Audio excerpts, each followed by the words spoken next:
Bà số sreng bọn nó kia rồi bị hai bằng bộ nằm bị thi đồ pu giấy hai đang trong bằng hai bằng bộ nằm bị thi bằng thêm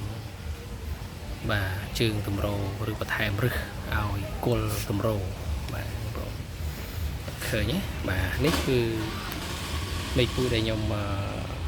crop pui đây nhom bật đỏ sầm rạp ai nơi côn trường tầm rô vị trí đó bà nó về đại đàm địa bàn hay chia một phần cho đại ấy nhưngចាប់ផ្ដើមយកវាមកអែបបាទហើយរបៀបអែបយើងមានវិធីអែបបាទអែបធ្វើយ៉ាងណាឲ្យល្អឲ្យទទួលផលដើម្បីជំរុញឲ្យមេឃដែលយើងតនេះបាទវាលូតលាស់ល្អផងហើយគល់តម្រោនេះវាទទួលបានផលចំណេញពីដើមក្របដែលយើងបដោះយកមកអែបផងបាទអញ្ចឹងដើម្បីអែបឲ្យវាបានប្រយោជន៍ទាំងពីរបាទទាំងមេឃទូចមួយនេះដើម្បីឲ្យវាលូតលាស់ធំតាន់គេហើយនឹងជើងតម្រោនេះឲ្យវាទទួលបាននៅការរោចំណីចិញ្ចឹមពីដើមដកគ្រាប់របស់យើងដែលយើងយកមកអែបហ្នឹងបាទអញ្ចឹងនៅពេលដែលយើងអែបបងប្អូនកុំអែបវាខ្ពស់អញ្ចឹងណាបាទតែកាលណាបងប្អូនអែបវាខ្ពស់អញ្ចឹងនៅពេលដែលដើមនេះវាធំបាទអញ្ចឹង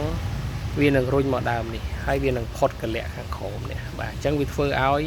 អាការចិញ្ចឹមហ្នឹងវាចិញ្ចឹមតែមេឃនេះឯងវាអត់បានចិញ្ចឹមដល់គល់តម្រោឯងបាទអញ្ចឹងមានន័យថានៅពេលដែលវាធំមែនទែនទៅវានឹង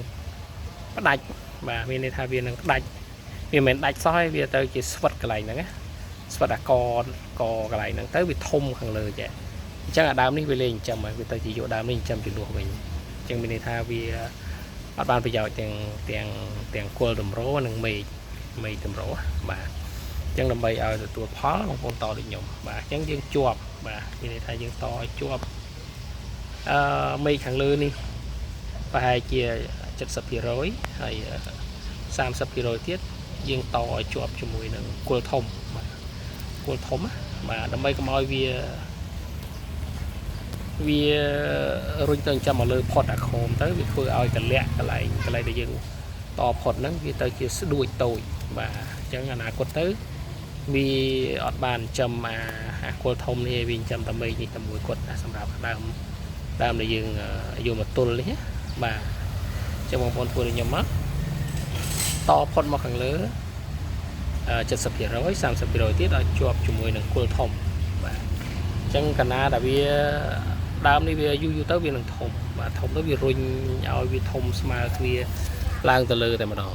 បាទហើយវាជួយទប់ទល់ការខ្យល់រលំខ្យល់អីផងបើសិនជាយើងដាំនៅផ្ទាល់ដីហ្នឹងបងបាទអញ្ចឹងនៅពេលដែលដើមនេះធំខ្ញុំនឹងអែបកន្លែងនេះមួយទៀតអញ្ចឹងវានឹងបានគល់តម្រោដែលមានឫសកែវ2ជំនួយទៅលើគល់តម្រោធំនេះបាទអរគុណសម្រាប់បងប្អូនដែលតាមដានបាទសូមជម្រាបលា